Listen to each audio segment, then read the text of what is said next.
8월 15일 월요일 삶의 기적을 일으키는 30분 예배를 시작하도록 하겠습니다.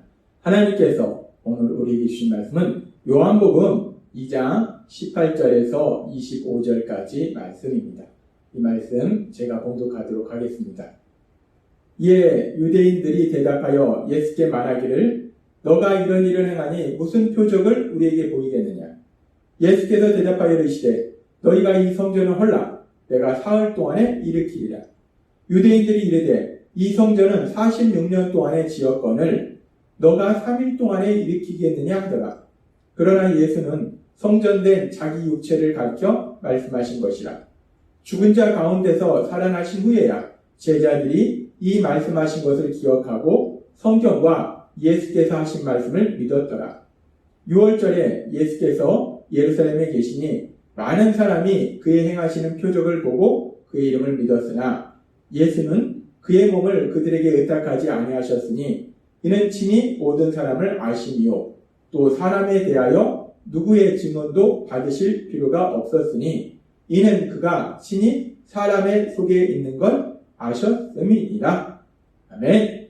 오늘도 이 시간 하나님께서 우리에게 주신 말씀을 듣기 전에 잠시 기도하는 시간 갖도록 하겠습니다. 하나님 아버지, 오늘도 연약한 저희를 사랑하셔서 저희를 만나주시고 말씀하여 주신 감사합니다. 하나님 아버지, 오늘도 주시는 말씀을 통해서 저희와 함께 하시는 하나님, 저희를 사랑하시는 하나님을 만나게 하시고 그 하나님을 믿음으로 인해서 이 험하고 악한 세상을 담대히 살아가는 저희 모두가 될 수 있도록 은혜 베풀어 주옵소서. 예수님의 이름으로 감사하며 기도드리옵나이다. 아멘. 예수님께서 성전에서 장사하는 자들과 돈 바꾸는 자들을 쫓아내시고 그들을 질책하십니다. 그래서 하나님의 임재를 상징하는 그 성전, 그리고 하나님의 은혜를 기억하는 그 6월절에 자신들의 이익을, 불법적인 이익을 취하는 대제사장 무리들, 유대 종교 지도자의 그런 불법적인 이익을 취하는 것을 예수님께서 방해하니까 이제 유대인들이, 정확하게는 유대의 종교 지도자들이겠죠. 대제사장들과 그들의 무리들이 예수님께 이렇게 말합니다. 요한복음 2장 18절 말씀. 이에 유대인들이 대답하여 예수께 말하기를 너가 이런 일을 행하니 무슨 표적을 우리에게 보이겠느냐. 예수님께서 갑자기 나타나셔서 성전에서 지금 장사하는 자들 다 내쫓고 동전 바꾸는 사람들 내쫓고 이렇게 질책하시니까 이들이 예수님께 묻는 거예요. 너가 도대체 무슨 권위를 가지고 네가 무슨 자격으로 성전에서 이런 일을 하느냐라고 지금 묻는 거예요. 성전에서 뭔가를 하기 위해서는 대제사장에게, 제사장들, 종교 지도자들에게 허락을 받아야 되는데, 근데 예수님은 그 종교 지도자들에게 성전에서 뭔가를 할 수 있는 그런 권한을 받는 것이 하나도 없다는 거예요. 그런데 그렇게 종교 지도자들에게 아무런 권한도 받지 않았는데 네가 왜 성전에서 이 난리를 치느냐. 네가 종교 지도자들에게 권한을 받지 않고도 이렇게 성전에서 이렇게 한다는 것은 그렇다면 하나님이 너를 직접 보내셨다는 것인데 선지자처럼 하나님이 너에게 이 일을 맡기셨다는 건데 그렇다면 네가 하나님이 보내셨다는 표적을 보여봐라 라고 지금 이들이 얘기하고 있는 거예요. 이들은 지금 예수님께 표적을 구하고 있습니다. 네가 이렇게 성전에서 이런 일을 한다면 그럼 하나님이 너를 이런 일을 하라고 보냈다는 그 표적, 증거를 한번 우리한테 보여봐라 라고 예수님께 요구합니다. 자신들의 잘못을 해결하는 것이 아니라 예수님을 어떻게든지 몰아내려고 하는 거예요. 그렇게 이들이 예수님께 표적을 구할 때 그런 그들을 향해서 예수님은 이렇게 말씀하십니다. 요한복음 2장 19절 말씀. 예수께서 대답하여 이르시되 너희가 이 성전을 헐라 내가 사흘 동안에 일으키리라. 네가 하나님이 널 보내셨으면 하나님이 널 보낸 증거를 보여줘봐라. 표적을 보여줘봐라. 기적을 행해봐라. 라고 그들이 예수님께 요구했을 때 예수님이 말씀하십니다. 너희가 이 성전을 헐라. 그럼 내가 사흘 동안에 이 성전을 일으키리라. 라고 예수님이 말씀하십니다. 이렇게 예수님이 말씀하시니까 이들이 뭐라고 얘기하는가? 요한복음 2장 20절은 이렇게 말씀합니다.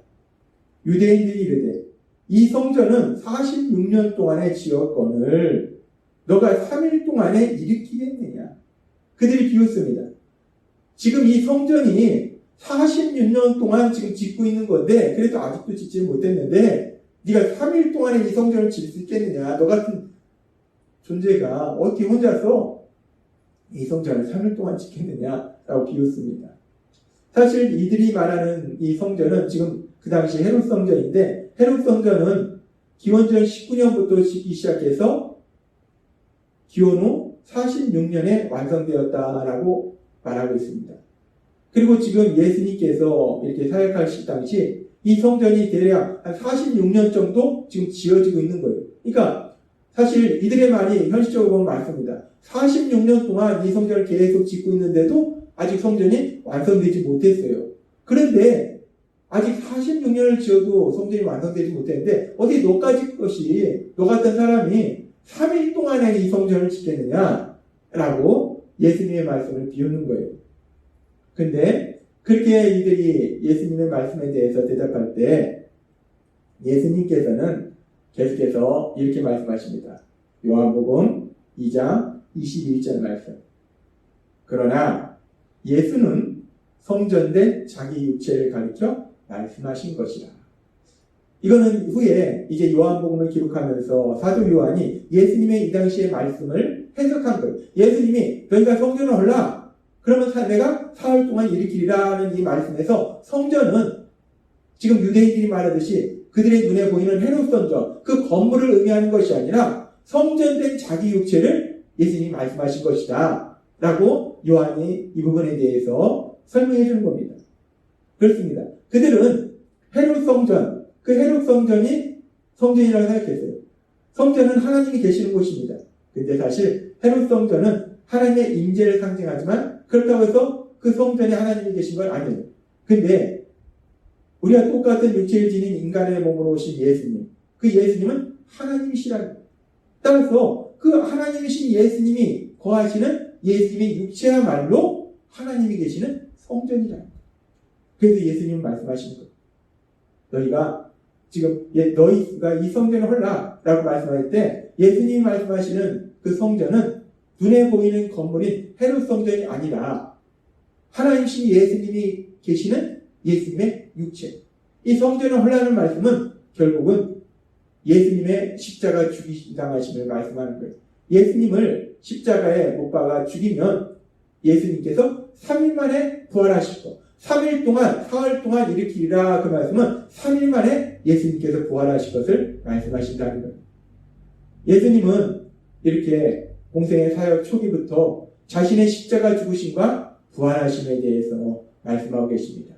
표적을 보여달라는 그들을 향해서 너가 하나님이 보내신 사람이 맞다면 기적을 행해봐라. 기적을 통해서 너가 하나님이 보내신 사람이라는 걸 증명해라 라고 요구하는 그들을 향해서 예수님은 자신의 십자가 죽으심 그리고 부활하심에 대해서 말씀하신다는 거예요. 이렇게 예수님께서 표적을 구하는 그들을 향해서 십자가 죽으심과 부활하심에 대해서 말씀하시는 것은 이 부분뿐 아니라 또 마태복음에 보면 마태복음 12장 38절부터 이렇게 말씀합니다. 그때 서기관과 바리새인 중 몇 사람이 말하되 선생님이여 우리에게 표적 보여주시기를 원하나이다. 예수께서 대답하여 이르시되 악하고 음란한 세대가 표적을 구하나 선지자 요나의 표적밖에는 보일 표적이 없느니라. 요나가 밤낮 사흘 동안 큰 물고기 뱃속에 있었던 것 같이 인자도 밤낮 사흘 동안 땅속에 있으리라 라고 말씀합니다. 마태복음 12장에서도 지금 바리새인과 서기관들이 예수님께 표적을 보여달라는 거예요. 표적을 보여달라 라고 얘기했을 때 예수님이 비슷한 말씀하십니다. 요나가 물고기 뱃속에 3일 동안 있었던 것처럼 인자도 땅속에 3일이 있을 것이다. 예수님께서 십자가에서 죽임당하시고 3일 후에 부활하실 그 십자가 죽으심과 부활하심에 대해서 말씀하십니다. 예수님께서는 이렇게 계속해서 공생의 사역 초기부터 예수님의 십자가 죽으심과 부활하심에 대해서 말씀하신다는 거예요. 그리고 그 예수님에 대해서 증언하도록 사명을 받았던 침례 요한, 그 침례 요한도 예수님에 대해서 증언하는 첫 번째 증언이 무엇이었는가? 하나님께서 우리에게 말씀해 주셨다시피 요한복음 1장 29절에서 침례 요한은 예수님에 대해서 이렇게 증언했습니다. 이튿날 요한이 예수께서 자기에게 나오심을 보고 이르되 보라 세상 죄를 지고 가는 하나님의 어린 양. 예수님에 대해서 하나님의 어린 양이다.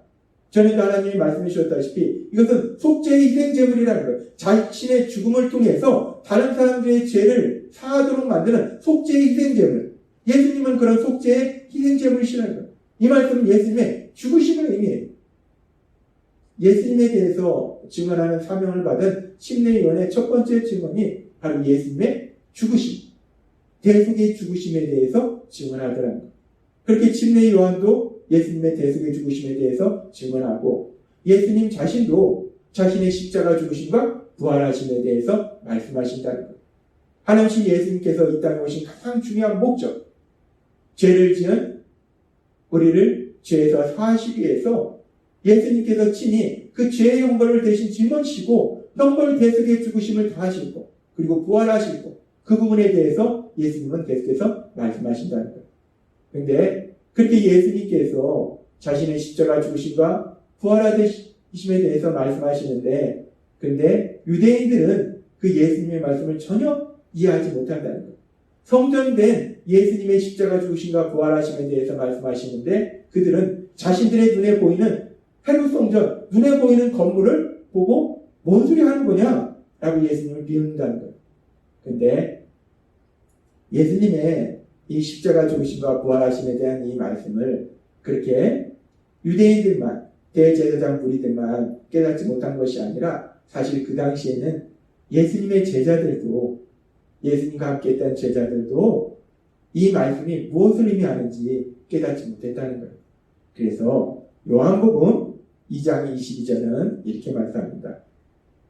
죽은 자 가운데서 살아나신 후에야 예수님께서 십자가에서 죽임당하시고 부활하신 후에야 제자들이 이 말씀하신 것을 기억하고 성경과 예수께서 하신 말씀을 믿었더라.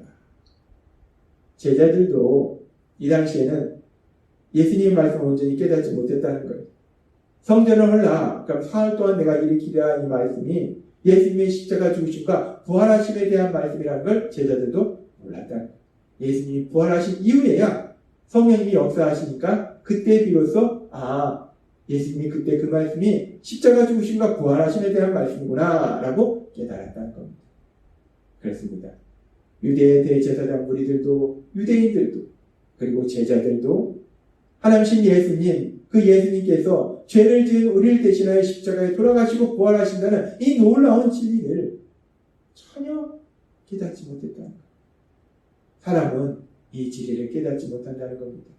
그래서 하나님께서는 바울 사도를 통해서 고린도전서 2장 9절에 이렇게 말씀합니다.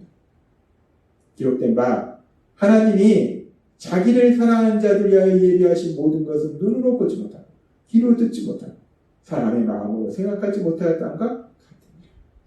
하나님이 사랑하는 자들 위해서 예비하신 모든 것, 그 모든 것 중에 가장 중요한 것이 무엇이냐? 지금 예수님이 말씀하신 것처럼 하나님 예수님이 친히 인간으로 오셔서 죄를 지은 우리를 대신하여 십자가에 죽임당하시고 부활하시는 이 놀라운 역사, 이 놀라운 구원 사역에 대해서 사람들은 보지도 못했고 듣지도 못했고 생각하지도 못했다는 거예요. 사람들의 생각으로는 도저히 이 놀라운 역사를 깨닫지 못한다는 거예요.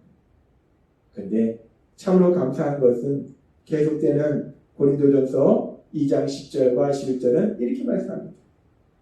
오직 하나님이 성령으로 이것을 우리에게 보이셨으니 성령은 모든 것, 곧 하나님의 기쁜 것까지 통달하시며 사람의 일을 사람 속에 있는 영에 누가 알리요?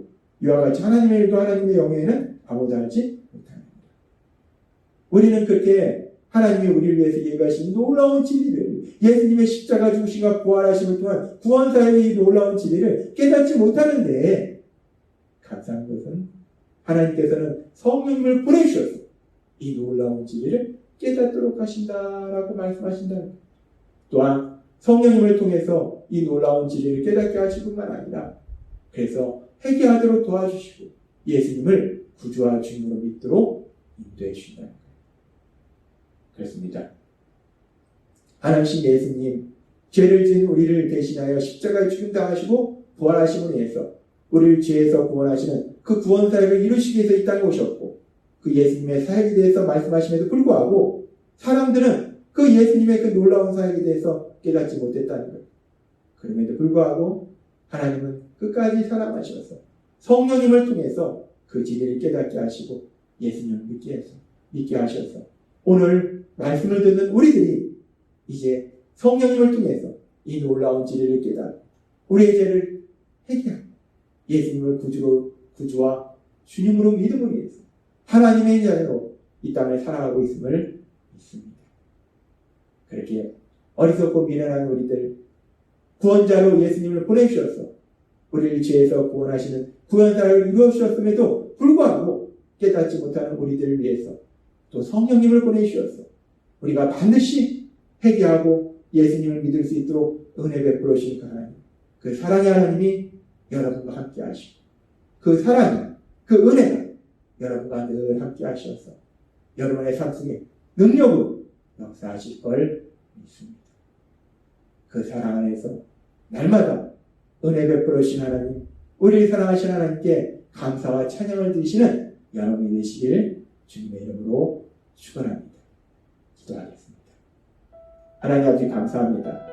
오늘도 주신 말씀처럼 하나님이신 예수님, 죄를 지은 우리를 대신하여 십자가에 돌아가시고 부활하시기 위해서 이 땅에 오셨고 그 놀라운 진리를 말씀하심에도 불구하고 인간은 어리석고 미련해서 진리를 깨닫지 못합니다. 그런 우리를 불쌍히 여기신 하나님, 성령님을 통해서 우리가 그 진리를 깨닫게 하시고 예수님을 구주와 주님으로 믿음을 위해서 하나님의 자녀로 살아갈 수 있도록 은혜 베풀어 주시니 감사합니다. 날마다 그 하나님의 은혜 안에 거함으로 인해서 하나님이 주시는 기쁨을 마음껏 누리며 하나님의 영광을 나타내는 저희가 될 수 있도록 은혜 베풀어 주옵소서. 예수님의 이름으로 감사하며 기도드리옵나이다. 아멘. 이 시간도 하나님께서 우리 주신 말씀 묵상하면서 조용히 기도하는 시간 갖도록 하겠습니다.